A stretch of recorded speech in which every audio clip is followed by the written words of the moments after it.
Articaduan News Update.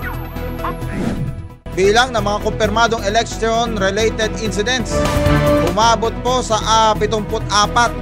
Ayon po yan sa Philippine National Police o PNP. Hatol ng Bayan 2025. Alamin natin ang balita katid mula kay Dayan Liar. Dayan!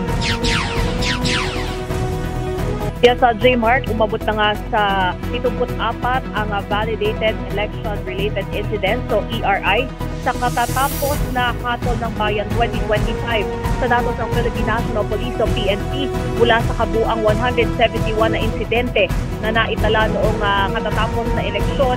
74 dito ang validated ERI habang 43 naman ang itinuturing na suspected ERI.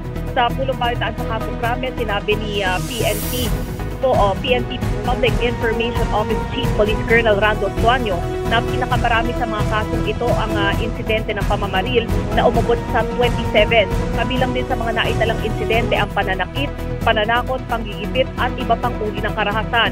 Ayon kay Suanyo, mas mababa ang bilang ng validated ERIs ngayong taon kumpara sa 105 na insidente na naitala noong barangay at sangguniang kabataan elections noong 2023.